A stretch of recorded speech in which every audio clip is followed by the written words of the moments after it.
Supreme कोर्टाने राष्ट्रपती आणि राज्यपालांना कालमर्यादा घालण्याच्या प्रकरणासंदर्भातला राष्ट्रपती द्रौपदी मुर्मूंनी सुप्रीम कोर्टाला 14 प्रश्न पाठवले। विधेयक मंजुरीसाठी सुप्रीम कोर्टाकडून 3 महिन्यांची निर्धारित जी मर्यादा असते त्याबद्दल हे प्रश्न आहेत। घटनेत तरतूद नसताना सुप्रीम कोर्टाने मुदत कशी घातली असा प्रश्न राष्ट्रपतींनी केलेला आहे। कलम 143(1) अनुसार राष्ट्रपतींनी सुप्रीम कोर्टाकडून मत मागवलंय। कलम 200 आणि 201 अनुसार राष्ट्रपती आणि राज्यपालांना निर्धारण नाही असं राष्ट्रपतींनी म्हटलेलं आहे। प्रलंबित विधेयकांवरती राष्ट्रपतींनी सुप्रीम कोर्टाचं मत मागावं यालाही त्यांनी आक्षेप नोंदवलेला आहे। राष्ट्रपतींनी 14 प्रश्न विचारलेत। पहिला प्रश्न आहे, विधेयक आल्यानंतर राज्यपालांसमोर कोणकोणते संवैधानिक पर्याय आहेत? निर्णय घेताना राज्यपाल मंत्रिमंडळाच्या निर्णयास बांधील आहेत का? राज्यपालांच्या निर्णयांना कोर्टामध्ये आव्हान देता येतं का? कलम 361 नुसार राज्यपालांच्या कृतीवरती निर्णय देण्यास कोर्टाला मनाई आहे का? घटनेतच राज्यपालांसाठी कालमर्यादा नाही तर कोर्ट ती कशी निश्चित करू शकतं? राष्ट्रपतींच्या निर्णयांनाही कोर्टात आव्हान दिलं जाऊ शकतं का? राष्ट्रपतींच्या निर्णयांनाही कोर्ट कालमर्यादा घालू शकतं का? राष्ट्रपती मंजुरीसाठी वा अन्य कारणांसाठी राज्यपालांनी विधेयक रोखल्यास राष्ट्रपतींना सुप्रीम कोर्टाचं मत घेणं बंधनकारक आहे का? विधेयकाचा कायदा होण्यापूर्वीच कोर्ट राष्ट्रपती आणि राज्यपाल निर्णयावरती सुनावणी करू शकतं का? कलम 142 वापरून कोर्ट राष्ट्रपती वा राज्यपालांचे निर्णय बदलू शकतात का?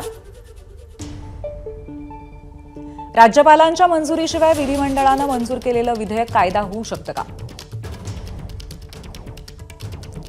घटनात्मक खटले 5 न्यायमूर्तींच्या घटनापीठा पुढे चालणं बंधनकारक आहे का? घटनेशी किंवा कायद्यातील तरतुदीशी सुसंगत नसलेले निर्देश किंवा आदेश सुप्रीम कोर्ट देऊ शकतं का? आणि शेवटचा प्रश्न, केंद्र आणि राज्यातील विवाद फक्त सुप्रीम कोर्ट सोडवू शकतं का? असे 14 प्रश्न राष्ट्रपतींनी विचारलेले आहेत।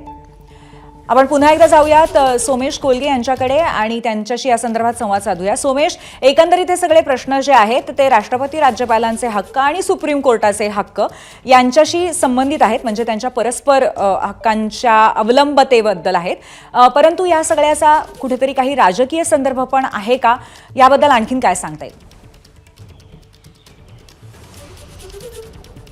पूर्वी आता जर आपण पाहिलं तर राष्ट्रपतींनी कलम 143 अंतर्गत हा सल्ला सर्वोच्च न्यायालयाकडे मागितलेला आहे। आता जेव्हा आपण भारतीय संविधानाचं कलम 143 बघतो, ज्या अंतर्गत सध्या राष्ट्रपती द्रौपदी मुर्मू यांनी सुप्रीम कोर्टाला पत्र लिहिलंय, त्या अनुषंगाने कोणतेही राष्ट्रपती भारताचे एखाद्या घटनात्मक मुद्द्यावरती सर्वोच्च न्यायालयाचं मत मागू शकतात, सल्ला मागू शकतात आणि हे सल्ला देणं सर्वोच्च न्यायालयाला बंधनकारक नाहीये। दुसऱ्या बाजूला सर्वोच्च न्यायालयाने दिलेला सल्ला राष्ट्रपतींनी ऐकणं सुद्धा बंधनकारक नाहीये। परंतु आतापर्यंतची सर्वसाधारण प्रक्रिया अशी आहे की ज्यावेळी राष्ट्रपतींकडून अशा स्वरूपाचा सल्ला मागितला गेलाय सर्वोच्च न्यायालयाकडे, त्यावेळी सर्वोच्च न्यायालयाने काही न्यायाधीशांचं न्यायपीठ स्थापन करून त्यावर एक प्रकारची सुनावणी होऊन त्याविषयी वेगवेगळ्या स्वरूपाच्या घटनात्मक तरतुदींचा उहापोह करून मग नेमक्या अर्थाने घटनात्मक सल्ला देण्याचा प्रयत्न आतापर्यंत राष्ट्रपतींना केलेला आहे। आतापर्यंतच्या इतिहासात जर आपण पाहिलं तर विधिमंडळाचे विशेष अधिकार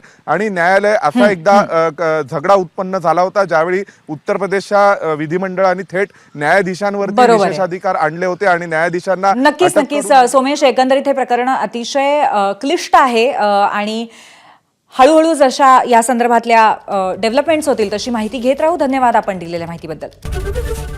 एबीपी माझा, उघडा डोळे बघा नीट।